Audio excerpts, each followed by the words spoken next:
Olá, tudo bem? Seja bem-vindo ao canal Meu Momento com Deus. Nessa ocasião nós teremos o nosso encerramento do estudo guiado, onde vamos concluir mais uma semana. Vamos fechar a terceira semana já desse trimestre.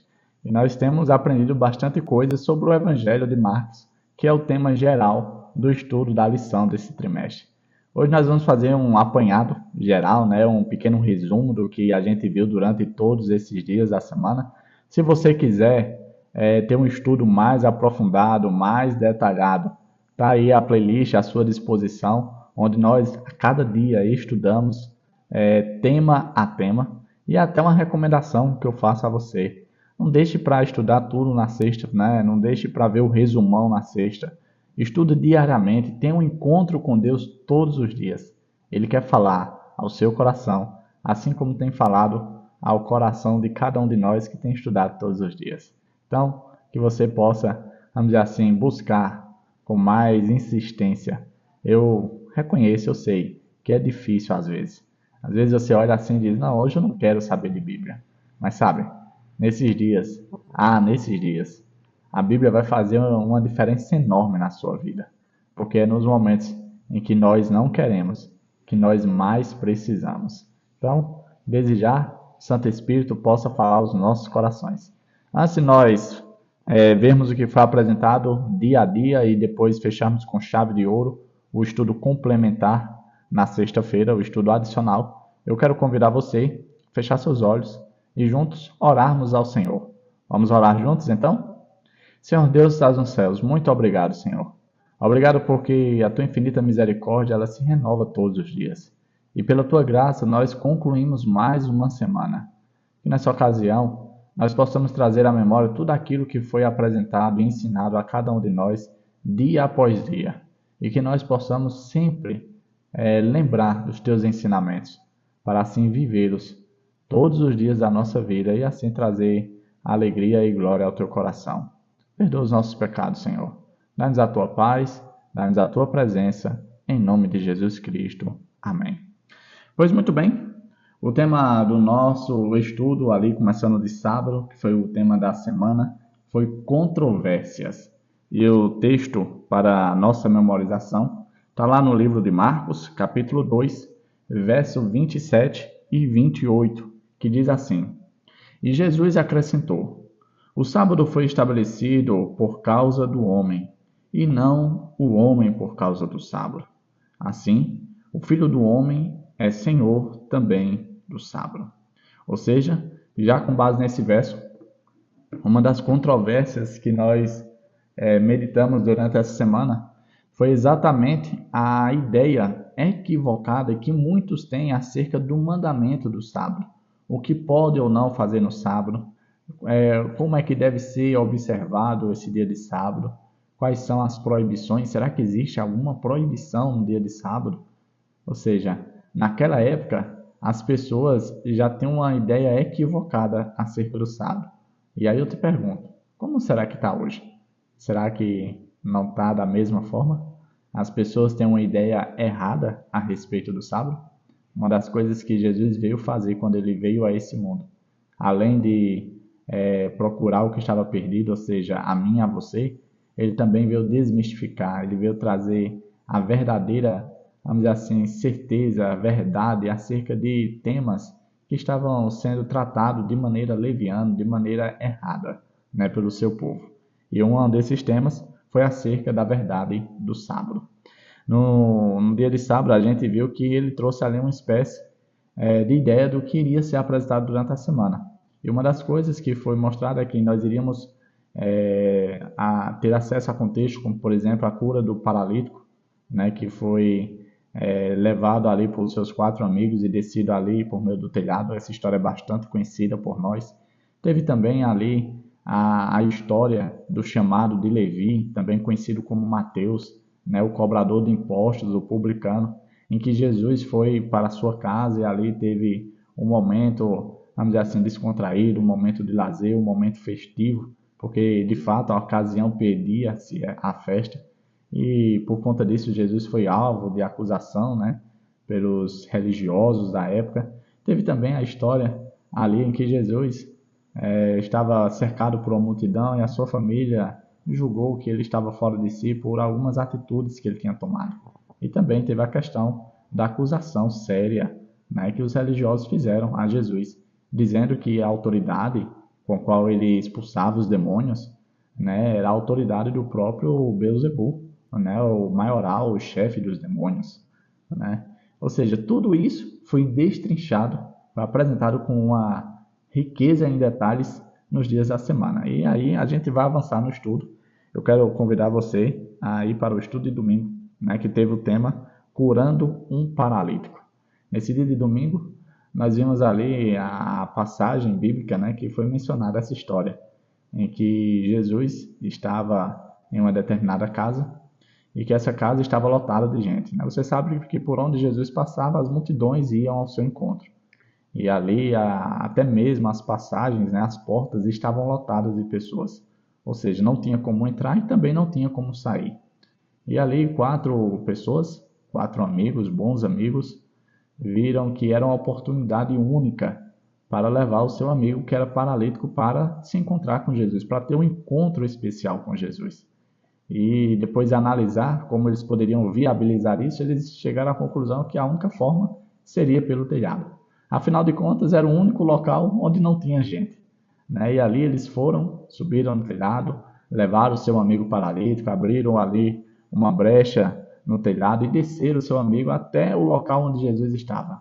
E Jesus, quando se deparou com aquela cena, eu imagino que ele deve ter abrido um sorriso e talvez esteja até se emocionado, porque ele diz: Olha, grande é a fé de vocês. Grande é a fé de vocês. A gente às vezes fica se perguntando como é que pode quantificar a fé para dizer o tamanho dela. E a gente chegou à conclusão nesse dia de domingo que é por meio das ações. A gente, quando age com fé, a gente demonstra a nossa fé. A gente vê isso na vida de Abraão, na vida de Moisés, em vários e vários outros personagens da Bíblia. Aqueles que exerceram fé, demonstraram a sua fé. Não foi apenas uma fé falada, mas foi uma fé vivida. E uma das coisas que chamou a atenção foi exatamente isso nesse dia, porque quando ele demonstrou essa fé, Jesus o abençoou dizendo que os pecados dele tinham sido perdoados. E ali os religiosos, né, que estavam ali para observar Jesus, eles não tinham interesse genuíno em Jesus, em conhecer o Filho de Deus, mas sim estavam apenas curiosos. Eles ficaram pensando: rapaz, quem esse camarada pensa que é? Perdoar pecado, uma coisa que só Deus pode fazer. Ou seja, eles não reconheciam Jesus como Filho de Deus, como o Messias prometido. Eles poderiam considerar Jesus como um profeta, como alguém interessante, né? Alguém que falava de maneira eloquente, que tinha uma abordagem diferente, no máximo isso, mas nunca como um Messias, como um Filho de Deus. E Jesus, conhecendo os seus pensamentos, questionou: vocês acham que é mais fácil dizer que os pecados estão perdoados ou dizer que levanta e anda? Foi exatamente isso. Jesus, para mostrar que ele não apenas tinha o poder para curar, mas também o poder para perdoar pecados, ele fez aquilo que era mais difícil ou impossível, né? Aquele camarada foi curado, foi abençoado duas vezes pelo Senhor, porque a gente viu no contexto que Jesus ele deu aquilo que nós mais precisamos. Jesus veio a esse mundo para resolver a maior necessidade que nós temos, que é de perdão dos nossos pecados. Pois não tem como subirmos para a glória, irmos para a presença de Deus e passarmos a eternidade com Deus se os nossos pecados não forem limpos, não forem perdoados, se nós não tivermos as nossas vestes alvejadas no sangue do Cordeiro. E para isso é preciso que Jesus possa nos perdoar e possa nos purificar. No dia de segunda-feira nós tivemos o tema o chamado de Levi e a questão do jejum. Ali a gente viu como foi que Jesus chamou um cobrador de impostos, né? E aí no dia de segunda a gente viu que o publicano ele era uma espécie de escória para a nação judaica. Por quê? Porque ele era um judeu que trabalhava, prestava serviço para a nação que estava oprimindo, né, os judeus. E ali ele era visto como um traidor da pátria, né? Foi até mencionado um trecho de como um judeu era visto. Ou seja, quando um judeu adentrava a sua casa, toda a sua casa ficava impura, né? Era considerado ali os judeus como a situação ritual da lepra, né? Que não podia se aproximar porque também ficava impuro ritualmente. Ou seja, era algo muito grave a discriminação, né? O preconceito que os publicanos viviam. E aí Jesus chamou um publicano para fazer parte ali do grupo seleto dos seus amigos, aqueles que iriam dar origem à igreja cristã. E não apenas isso, Jesus comemorava, Jesus festejava com essas pessoas. E aí, em dado momento, os religiosos, vendo aquilo, chegaram e questionaram: olha, por que você come com publicanos? Por que você está na presença de pecadores, da margem da sociedade, daquilo que tem de pior no mundo? E aí Jesus sabiamente respondeu: eu não vim buscar os sadios, né? Eu vim buscar aqueles que estão doentes. Eu vim buscar os que são pecadores. Aqueles que se consideram justos não precisam de mim, mas aqueles que reconhecem que são pecadores, esses reconhecem que precisam de mim. E nós, muitas vezes, nós temos nos comportado como esses religiosos, né? Olhamos para as outras pessoas com um olhar de superioridade e muitas vezes nos sentimos na posição de sermos melhores que eles. Quando a gente olha para o contexto bíblico, nós estamos no mesmo patamar, na mesma situação das pessoas que estão distantes de Jesus. Todos nós somos pecadores. O problema é que muitas vezes a gente esquece dessa terrível realidade que está imposta a nós. E quando nós nos esquecemos, nós passamos a viver na mesma forma que os religiosos da época de Jesus. E quando vivemos dessa forma, nós não reconhecemos Jesus. Nós não outorgamos a Jesus o grau de relevância que ele tem na nossa vida. E isso é algo muito perigoso. Isso é algo bastante complicado. Um outro ponto que foi abordado na segunda-feira foi a questão do jejum. Chegaram para Jesus e perguntaram: olha, os discípulos de João Batista jejuam, os discípulos dos fariseus jejuam, mas os teus discípulos não jejuam. Jesus respondeu: como é que pode eles jejuar se eles estão vivendo como se estivessem em uma festa e o noivo está junto com eles? Como é que uma pessoa está numa festa e vai jejuar? Não é momento para jejuar. Vai chegar o momento para jejuar. O que Jesus estava querendo ensinar é que tradições, a igreja de Deus, ela não vive baseada em tradições. E nós vemos muito isso nos dias de hoje. Pessoas que, mesmo tendo acesso à verdade, não aceitam, não vivem a verdade por causa de tradições. Os discípulos de João Batista, os discípulos dos fariseus, eles não jejuavam com o propósito do jejum, mas faziam isso porque já era costume fazer, já fazia parte da tradição deles. E Jesus não quer, vamos dizer assim, uma adoração baseada em tradição. Jesus quer um relacionamento real, um relacionamento que está disposto a mudanças, um relacionamento que está aberto a crescimento, a sair da zona de conforto, a viver uma nova realidade. Quando os discípulos estavam com Jesus, eles não faziam a mesma coisa que os outros judeus. Por mais que eles fossem judeus, eles estavam vivendo uma nova realidade do judaísmo. E foi exatamente isso que Jesus quis mostrar para eles. Olha, eu vim para a terra, o Filho de Deus desceu à terra. E vocês estão perdendo tempo com ritualismo, com tradições? Vocês deveriam estar se alegrando junto comigo. Vocês deveriam estar aprendendo de mim. Vocês deveriam estar aproveitando a minha presença. Mas vocês estão agarrados a pequenas coisinhas. Vocês procuram botar o Senhor dentro de uma caixinha, limitando o poder de atuação dele. Nós temos que ter bastante cuidado quanto a isso. Não é errado jejuar. A Bíblia não é contra o jejum. Jesus não estava falando simplesmente de jejum. Jesus estava trazendo à tona uma grande realidade que talvez esteja sendo vivenciada até os dias de hoje. Tradições, limitação do Evangelho.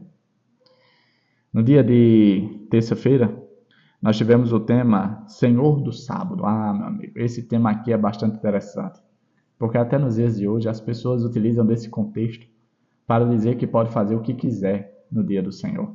A Bíblia diz que eu sou o Senhor do sábado, que o sábado foi feito para mim, e se o sábado está a meu serviço, eu faço o que eu quiser. E aí nós devemos refletir. O que é que de fato você quer? O sábado ele deve proporcionar vida, paz, alegria, realização, boa sensação. Mas quando você usa o sábado para, vamos dizer assim, apenas dar seguimento àquilo que você já faz todos os dias, o sábado não está a seu serviço.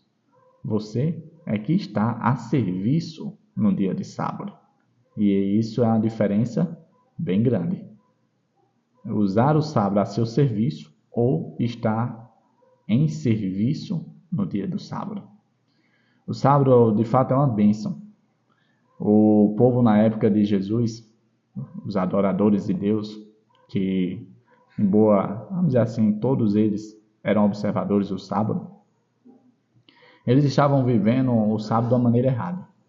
Para você ter uma ideia, haviam 39 formas que não poderia, 39 formas de trabalho que não poderia ser feito no dia de sábado. Se você quer um exemplo, se uma pessoa tivesse algum problema e precisasse cuspir no chão, essa pessoa era vista como uma pessoa que estava quebrando o mandamento do sábado. Porque de acordo com as leis humanas, porque isso Deus, não foi Deus que, vamos dizer assim, instituiu, foi o homem. De acordo com as leis humanas, cuspir no chão no dia de sábado era considerado como se estivesse regando o solo. E por estar regando o solo, você estaria trabalhando no dia de sábado. Percebe a ponto que foi? As pessoas elas têm uma grande dificuldade de interpretar os princípios de Deus. E quando tentam interpretar os princípios de Deus, criando leis de homens, acabam extrapolando, acabam indo além dos limites de Deus, os limites que Deus instituiu. Se você for olhar, foi criado muitas leis que limitavam o dia de sábado. Para você ter ideia, até hoje existe lá em Jerusalém, onde a maior população judaica reside, existem elevadores que no dia de sábado eles funcionam de maneira automática. Eles descem e sobem, e passam o dia fazendo isso. Para quê? Para que os judeus não precisem apertar um botão para escolher o andar a qual vão ficar. E ali eles vão parando de andar em andar, em andar em andar. Vocês percebem? Será que o sábado é um dia de alegria? Será que o sábado é um dia de, vamos dizer assim, de gozar a paz de Deus? Será que o sábado é um dia aguardado? Um dia almejado? Eu vejo que não. Eu vejo que é um dia que, se for vivido dessa forma, será um dia em que as pessoas desejarão que passe logo. Onde as crianças vão ficar olhando para o relógio, olhando para o horizonte, esperando o sol se pôr, para que ele acabe logo, e assim volte à normalidade do dia. E vai ser um dia em que vai ser preferível a rotina semanal do que as 24 horas de um dia tão fadigante. Então o Senhor veio quebrar exatamente essa controvérsia acerca desse mandamento tão maravilhoso, tão benéfico para o ser humano, a observância do sábado. No dia de quarta-feira nós tivemos o tema História em formato de sanduíche. E aqui nós vimos uma forma literária em que Marcos aplicou no seu livro de como apresentar ali os preceitos de Jesus, os ensinamentos de Jesus. Dentro dessa primeira parte, porque foi dividido em duas partes, na quarta e na quinta, na quarta a primeira parte, na quinta a segunda parte.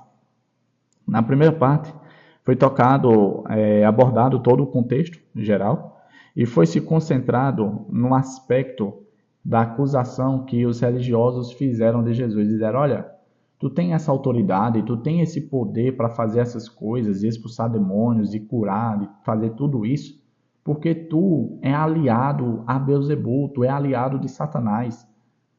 Ou seja, acusaram Jesus de estar trabalhando a serviço de Satanás. E aí Jesus responde àquela acusação dizendo o seguinte: vocês acham que isso tem procedência? Vocês acham que isso tem lógica? Onde já se viu Satanás expulsar Satanás? Onde já se viu eu expulsar demônios em nome de... Não, isso não existe, gente. Isso não tem lógica, isso não tem cabimento. E aí ele continua: pode uma casa dividida entre ela perdurar, prevalecer? Não pode. Um reino dividido não dá certo. A gente viu isso, por exemplo, na realidade, quando Absalão quis tomar o reino de Davi. Davi teve que ir embora. Por quê? Porque o reino estava dividido. Não tem como o reino subsistir estando dividido. E aí Jesus fez uma dura advertência, que também serve para mim e para você. Ele diz: olha, quando se é atribuído as coisas de Deus a Satanás, a bem na verdade o que está sendo feito é uma grande blasfêmia com o poder e a autoridade do Espírito Santo. Porque Jesus fazia tudo o que ele fez não por forças humanas. Jesus fazia tudo aquilo por atuação do Espírito Santo. Era o Espírito de Deus atuando em Jesus que possibilitava tudo aquilo que ele fazia. Ou seja, eu e você, se tivermos a presença do Espírito Santo, também vamos ter poder e autoridade para fazer as mesmas coisas. A gente vê isso de maneira bem clara na vida dos discípulos, na vida dos apóstolos. Quando a gente olha a vida de Paulo, as pessoas eram curadas por conta de lenços, pedaços de pano que vinha de Paulo. Pedro, passando ali, encontrou uma pessoa paralítica pedindo ajuda, esmola. Ele diz: meu querido, eu não tenho prata nem ouro, mas aquilo que eu tenho eu te dou. Eu quero que Pedro tinha o Espírito Santo. Levanta e anda. E aquela pessoa foi curada instantaneamente, o poder do Espírito de Deus. O que é que eu e você temos? Será que temos o Espírito de Deus? Será que nós temos a ponto de compartilhar com os outros? Isso é algo a se pensar. Isso é algo a se buscar. Jesus, quando foi batizado, ele recebeu o Espírito de Deus. Ele foi conduzido ao deserto pelo Espírito de Deus apenas para cumprir um único propósito: comprovar que o Espírito de Deus estava sobre ele. Era apenas para atestar que ele tinha o Espírito de Deus. Depois que ele passou por aquela prova, depois que foi atestado, ele começou o seu ministério. Porque não tem como, presta atenção, não tem como viver o ministério de Deus sem a presença do Espírito Santo. Pois quem tem a autoridade, quem tem o poder, quem pode convencer os corações é o Espírito de Deus. Apenas Ele. A palavra de Deus é bem clara. É o Espírito de Deus que nos convence do pecado. Quando eles atribuíram aquela atuação de Jesus a Satanás, bem na verdade eles estavam negando o Espírito de Deus. E o golpe fatal era: eles estavam atrapalhando o Evangelho, a pregação do Evangelho. Pois ninguém iria querer estar junto de uma pessoa que está sendo guiada ou conduzida pelo poder de Satanás. Por isso que Jesus fez essa dura advertência: olha, vocês mudem, vocês melhorem, vocês mudem essa concepção de vocês. Porque se vocês permanecerem dessa forma, vocês não apenas irão silenciar, vamos dizer assim, a relevância do Espírito de Deus na vida de vocês, como vocês vão ser massa de manobra, atrapalhando a salvação de outras pessoas. E aí, na quinta-feira, nós tivemos a parte 2, onde foi abordado, né? Na quarta-feira nós vimos a parte interna do formato de sanduíche. E na quinta-feira nós vimos a parte externa, que foi exatamente tratando ali sobre a situação da família de Jesus. E que foi bastante interessante, porque os próprios parentes de sangue, né, as pessoas que podemos dizer assim, que eram próximas de Jesus e queriam o seu bem, porque naturalmente os familiares querem o nosso bem, né? isso é algo normal, estranho é o contrário, ou anormal é o contrário. Então, quando eles viram que Jesus estava se abstendo até mesmo de se alimentar para priorizar a pregação do evangelho, para priorizar as pessoas, eles chegaram à conclusão que Jesus estava fora de si, que ele estava numa situação de loucura. Disseram, olha, isso não pode acontecer, é preciso haver uma intervenção. E ali eles saíram, toda a família, a mãe, os irmãos, ao encontro de Jesus para o tirar, né, da pregação do evangelho, para intervir, para atrapalhar. E esse foi o grande ponto, né? E aí Jesus teve que lidar com essa situação, a ponto que ele teve que ressignificar naquele momento o que é uma verdadeira família. E quando ele olham para as pessoas que estavam junto a ele ali, adorando a Deus, buscando a presença de Deus, ele diz, olha, quem é meus familiares? Quem é minha mãe? Quem é meus irmãos?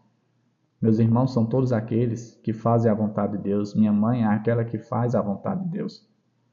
E foi uma grande lição para mim e para você, porque existe a grande possibilidade de nós termos que deixar pai, mãe, irmãos, familiares, fazer uma escolha dura e difícil, mas uma escolha certa, uma escolha correta, uma escolha que vai demonstrar de quem de fato nós somos, se somos o Senhor ou se somos das nossas escolhas, vamos dizer assim, das nossas escolhas egoístas. E Jesus, ele não pede nada que é impossível a mim e a você. Ele não pede nada que seja difícil. Algumas pessoas tendem a colocar os parentes, os familiares, os filhos. Tem muita gente que coloca os filhos acima de Deus. E a gente vê que o próprio Jesus passou por isso. E ele, antes de colocar sua mãe à frente, antes de colocar seus irmãos à frente, ele colocou fazer a vontade de Deus à frente. Ele buscou fazer aquilo que agradava a Deus, à frente até mesmo das suas necessidades pessoais. Você tem feito isso? Você tem procurado fazer isso? Isso é algo bastante interessante, gente, porque muitas vezes nós estamos correndo atrás de saciar todas as nossas necessidades, quando a maior necessidade a gente tem negligenciado. Davi, qual é a nossa maior necessidade?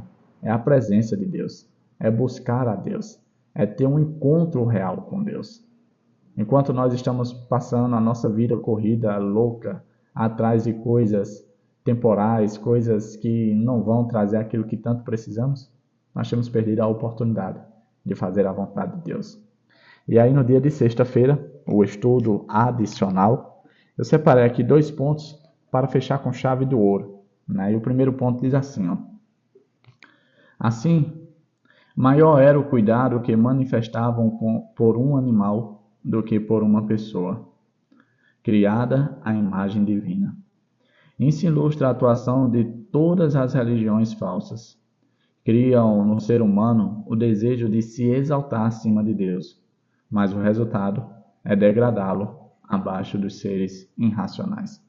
Davi, eu não entendi. Me explica o que é que você quis dizer com isso que você leu. Claro, agora mesmo. Certa vez Jesus virou para aquelas pessoas que o acusaram de estar quebrando o mandamento do sábado, por estar fazendo bem, por estar proporcionando vida às outras pessoas, bem-estar. E Jesus respondeu da seguinte forma: olha, se um boi, um bezerro cair no buraco no dia de sábado, vocês vão lá e o tiram, para evitar um prejuízo, para evitar danos, para evitar constrangimento, para evitar qualquer tipo de coisa. Vocês fazem isso. Mas quando vocês se deparam com uma pessoa em necessidade no dia de sábado, vocês evitam. Vocês evitam de fazer o bem, vocês ignoram ela, vocês desprezam ela. Ou seja, mostrando que vocês valorizam mais o animal irracional do que o ser humano, aquilo que foi criado à imagem e semelhança de Deus. Percebe como os valores estão invertidos? E o ponto final disso que eu li foi exatamente isso. Na ideia de criar um desejo de exaltação, até mesmo a exaltação acima de Deus, porque esse é um desejo satânico, porque quem quis isso foi Satanás, as pessoas acabam colhendo o seguinte resultado: uma degradação, a ponto de colocarem animais irracionais acima daquele que foi alvo do amor de Deus. Nós precisamos refletir nisso. Eu não estou querendo dizer que nós devemos maltratar animais, desprezar, não é isso. Mas nós devemos colocar no lugar correto cada coisa. O ser humano, ele é mais importante, ele é mais relevante do que simples animais. Eu gosto muito de animais, mas eu preciso amar mais ainda as pessoas, porque é assim que o meu Senhor, o nosso Deus, trata a cada um de nós.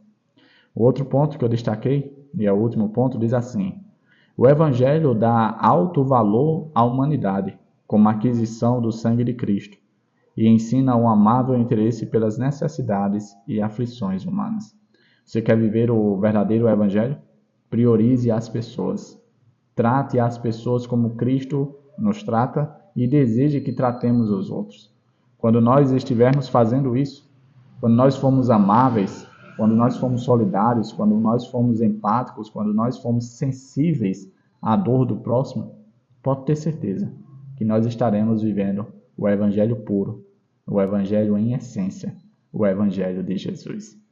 Chegamos ao fim de mais uma semana, de mais um estudo guiado, fechando com chave de ouro. Essa semana foi maravilhosa. Eu creio que da mesma forma que falou ao meu coração, também falou ao seu coração.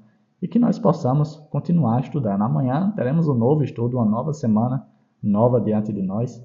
Eu espero que você esteja junto comigo, porque se tem uma certeza que eu tenho, é que Papai do Céu vai preparar uma semana repleta de bênçãos. E a única coisa que é preciso é que eu e você compareçamos para receber essas ricas bênçãos preparadas por Deus para cada um de nós. É isso? Papai do Céu te abençoe, te proteja de todo mal e, claro, que Ele te traga aqui novamente amanhã para mais uma vez termos o nosso estudo guiado. Até a próxima e tchau, tchau.